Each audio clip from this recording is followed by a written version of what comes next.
Hello, my name is Theodore Dwight Weld, and I am here today to discuss why I should be inducted into the Antebellum Reformers Hall of Fame. For those of you who are not completely aware of who I am, here's a little bit about myself. I am 62 years old, and I was born in Hampton, Connecticut in 1803. I am known as an abolitionist to the people, meaning I was determined to end slavery. I was a part of the American Anti-Slavery Society and participated as a lecturer. Therefore, I gave my opinion about slavery to the people. In my early life, I started off schooling at Phillips Academy in 1819, where I later left due to the health conditions I had.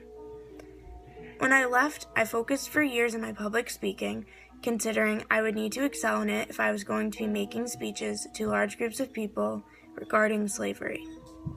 After taking some time off, I ended up enrolling 13 years later in 1832 at Oneida Manual Labor School. Unfortunately, the school did not meet my requirements either. I withdrew from there and went to Lane Theological Seminary from 1832 to 1834. While I was there, myself as well as a few other classmates conducted debates regarding the issue of slavery. The group of us that formed together was known as the Anti-Slavery Society. Together, we held debates, known as the Lane Debates, for 18 days. The debates concerned slavery, and our hopes were that we would put other students and staff in favor of abolitionism.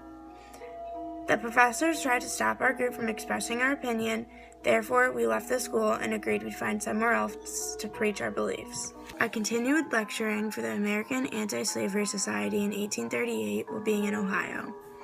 I delivered speeches to crowds regarding that slavery should not be tolerated.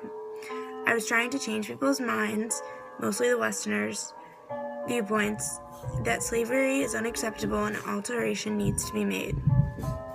I was attempting to show that slavery is a national sin. As I continued to conduct debates, I was also getting married in Philadelphia. A few days after my wedding and the first debates, the Pennsylvania Hall was burnt to the ground on May 18, 1838. This was an act of disagreement with my speeches. I ended my career as a lecturer and decided it was a good idea to become an editor in New York. I read and made corrections to the Society's works, and I fixed their grammar, punctuation, and made sure the writing was up to par and ready to be published. While I was there, I wrote pamphlets about slavery.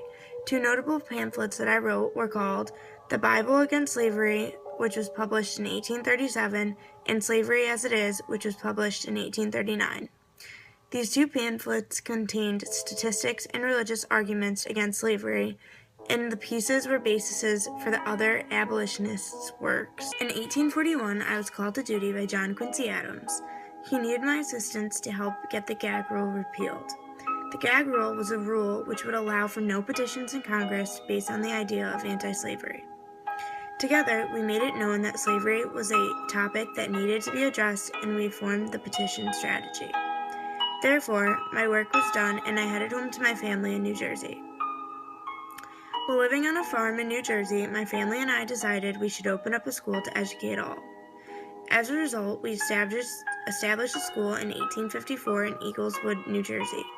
This means that women in any race was welcome to receive schooling. I would not put up with these inequality ideas any further. In 1865, my second school was established in Hyde Park, Massachusetts, with the same ideas as the first school. I proceeded to be a supporter of anti-slavery until one of the happiest days of my life occurred. In 1865, the 13th Amendment was ratified and slavery was abolished. My dream had came true, and everything that I worked so hard for finally felt worth it. Therefore, I believe my works contributed into ending slavery, and this is why I should be inducted into the Antebellum Reformers Hall of Fame.